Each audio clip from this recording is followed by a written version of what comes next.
How many times have you bought a healthy magazine because it said, here are the 6 secret pills you need to have a fat loss and a muscle build? You just don't need it. Simon of the Bald Asshole here with more information for you about going to the gym. Everyone loves supplements, right? We've talked about supplements before. You can take 0 supplements if you want. My choices, if you're only going to have 3, would be whey protein, creatine, and probably some kind of omega pill. I think they're the best ones. And a multivitamin. I'll throw a 4th one in there. But I get it. They're exciting. They're fun. They often come with a lot of marketing that makes it sound like you're going to put on 100 pounds of pure muscle in about a day. It won't do that. The best you're going to get out of any kind of supplement is a 1 to 2% benefit. Doesn't mean you can't do it. But if you're on a strict budget or you want to spend more money on food, do that. Food and nutrition is far more important than whatever kind of pill you're going to shove down your mouth. But I get it. I've tried them all. Because you go into Holland and Barrett or whatever your, supplement store is, and you see these things and you read the stuff on the internet and you get carried away with it. So I thought I would try and pass on some of my knowledge to you so you don't do it and you're not just rubbing yourself in pills. That wouldn't do anything anyway. It would just make you weird. But here's 5 supplements that I don't think you should ever go near. Number 5 is DIMM. I'm not going to try and pronounce what it is. Just type in DIMM supplement if you want the actual chemical scientific name. The reason I bring this up is there is a wave in the fitness community right now, which is death to all estrogen. Everybody wants to wipe out estrogen. Testosterone is great, and estrogen absolutely sucks ass. Now, if you don't know, your testosterone can convert to estrogen at a certain point, and it's one of the big things that you do have to watch out for especially if you're on PEDs, for example. That is what's going to happen. But that has now kind of spiraled out. I think it's because for some reason, though, estrogen has become this, damning drug in men. And, of course, estrogen is responsible, it's the feminine hormone, right? So the higher estrogen, the more sensitive you're going to be. You're going to get emotional at things. You'll probably get bloated and so on and so forth. There's a bunch of awful side effects that, yes, if your estrogen is too high. But here's the thing. Unless you are doing some kind of PED, your estrogen should be fine. It shouldn't be, your body will be regulating it at a normal level, and everything will be okay. Some people will have naturally higher estrogen, but maybe you need that to function as a human being. There is a range and there is a scale if you get a blood test done, a hormone test, but that doesn't mean that just because you're on the high level, or maybe just because you're over that level, that it's actually bad for you. This is when you go and see a doctor and you talk to them and they can help you out. But DIMM has become this thing, and you can buy it anywhere. It's on Amazon right now, and it's, it will lower your estrogen, and that will allow more testosterone to be free in your body, and you can just run through the fountains of love feeling like the best person ever. Bullshit, right? Bullshit. And here's the thing with DIMM as well, right? True, if you do supplement with DIMM, it can balance your hormones out if you need it. But what else it can do is it can actually raise your estrogen, because the key of what I just said a minute ago is it balances your hormones. So yes, if you have excess estrogen, it may, very rarely, but it may lower that level. But if your estrogen is too low or in the middle, it may actually push it up, because again, it's trying to regulate. It's trying to balance it all out. But this kind of sparked for me by a couple of people going, Miller, I want to get on some DIMM and lower my estrogen. I was like, dude, I wouldn't flub with your hormones. I wouldn't flub with any of them. I wouldn't flub with testosterone. I wouldn't flub with estrogen. I wouldn't flub with SHBG. I wouldn't flub with cortisol. I would just try and be as natural and normal as you possibly can, because it's always going to kick your ass. As a guy that grew up watching wrestling, I've seen it happen. It just doesn't seem worth it. There are other ones as well. Is it IDC3? Usually you get that in a DIMM supplementation as well. It's not called that, but you'll find it when you look it up. I would just stay away from it. I don't think it's worth it. Let your body do its own thing. And more importantly, if you think you have a problem, don't just stick some DIMM in your mouth. Go and talk to your doctor. Guy with a white coat will come out, he'll do some tests, and you can figure it out together. And then you're being watched as well. That's the other thing. You will have someone watching over you, so you're not going to do anything silly. I get it. The marketing is out there, and it's like, do this, but it's not going to help. Number 4 is test boosters.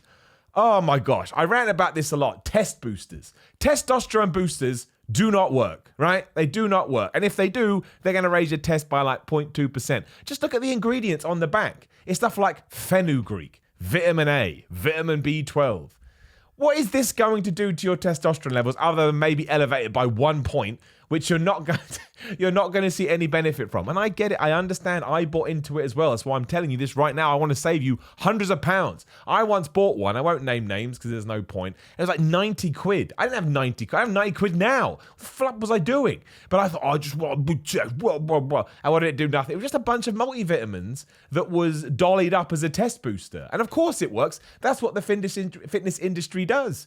It will send you these messages. Oh, boost your test, but it won't. I tell you, it won't. And someone's going to be arguing in the comments right now. And look, if it does work for you, and that goes for everything in this list, I am as happy as a dad giving his daughter away on their wedding day. I genuinely mean it. If you have found success, whether real or placebo or scientific or just fiction in your head, I don't care. If it makes you feel better, that's awesome. Just don't overdose it and obey what it says on the back of the tin. But test boosters are a waste of your time. They're always crazy expensive. They always come in some kind of like case to make you go, oh, it comes in a case, therefore it must be real. We're talking about when you go to the pharmacy, does the pharmacist bust something out of a case? No, it's just drugs on a shelf. It's just drugs on a shelf. The only things that are actually going to boost your testosterone to a serious level are, of course, PEDs. My take on that is that you shouldn't do it. But again, it's up to you. If you do them, I respect you. If you don't do them, I respect you. I'm not here to make any judgments because that's not the point.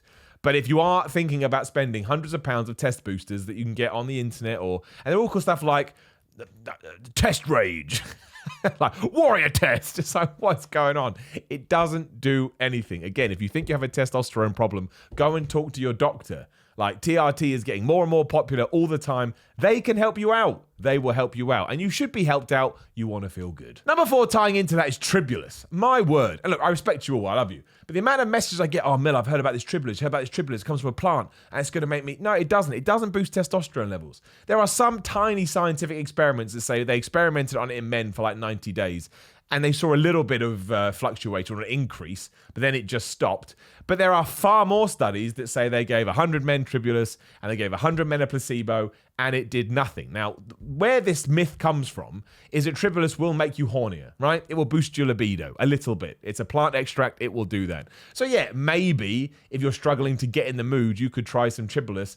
But again, it's just so damn expensive and everyone overdoses with it. It's just like one pill and some guy goes proper bro, right? I'm going to take 20 pills and then I'll be Mr. Tribulus. You don't want to be Mr. Tribulus. Mr. Tribulus ain't winning any awards. There's no competition for Mr. Tribulus. Tribulus, again, is just a way to make you spend your money. And I get, if you look at a test booster thing, I bet you Tribulus is one of the things that's listed there. I would just stay away from it. It's got no benefit. Take your money and buy some extra chicken.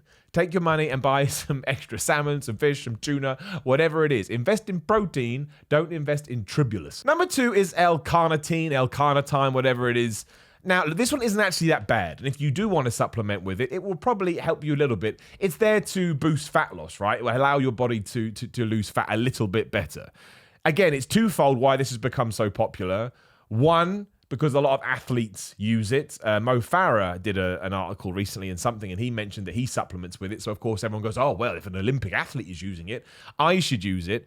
Actually, it's threefold this, because number 2 is that people think it will just do the job for them. So they stop doing cardio and they stop like lowering their calories and they just think L-carnitine, team, whatever, is going to do the job. It won't. That's not what it does. Again, if it is going to help you, it has to be in conjunction with everything else. It is not a miracle drug. And the third thing is that it's so expensive, you just don't need it. Like, you do not need it in your plan whatsoever. Again, it's not going to be a night and day thing. You're not going to take some L-carnitine, whatever it's called, go to sleep, and then wake up the next day and be like, oh, I've lost all this weight. I can't believe it. And it has been made more expensive now by fitness companies because they saw an increase in popularity. And that's what happens. And I get it, supply and demand. It's not exclusive to the fitness industry at all. It's mainly just business. Does it suck? Absolutely. If you want to try it, then yes, you should. But again, it's the problem that people think this is the be-all and end-all, the secret supplement. How many times have you bought a healthy magazine because it said, here are the 6 secret pills you need to have for fat loss and muscle build? You just don't need it. So don't feel like it's a must when you're trying to burn fat. The other thing people always ask me about is fat burners. Fat burners are all right, yeah, but it's mostly because it's just rammed with so much caffeine it will trigger your appetite or your metabolism to work a little bit more. I don't mind fat burners so much. I stay away from them just because I'm so sensitive to that kind of stuff. I just sweat all day. I was taking one a few months ago. I thought, I'll give it a go. Just sweat it all day. It ruined my life. It's not worth it. Just remember, all these things are the 1 to 2%, and you can achieve all your goals without them. Number 1 is L-glutamine. This kind of ties it. L-glutamine is not a bad amino acid to take, right? Its main function is that it will help you recover quicker, and a lot of bodybuilders take it. The problem is it has become, again, in the world of fitness, it has become this essential thing that you must take if you want to recover properly. And again, you can go find out studies, and it will show that there's 6 weeks of tests against placebo. Some people it did help a little bit, others it didn't do anything. And also, it's now spun into this other sort of realm where people say glutamine can sort of help you get you stronger and get you bigger. Now, that is technically true, because the quicker you can recover, the quicker you can go back to the gym, and the quicker you can train. But again, it's minimal. Like, its effect on you is going to be minimal. And I know I took it for ages because I used to watch all these videos of bodybuilders, and every single one would mention L-glutamine. Now, it's different when you're sponsored by a fitness company and they're sending you L-glutamine. Do it. Like, if you can get your hands on free L-glutamine and L-carnitine, just not test boosters or Tribulus, don't need that, or DIMM, none of that. But if you could get your hands on it for no money, then do it, of course. Any kind of amino acid will have a tiny benefit.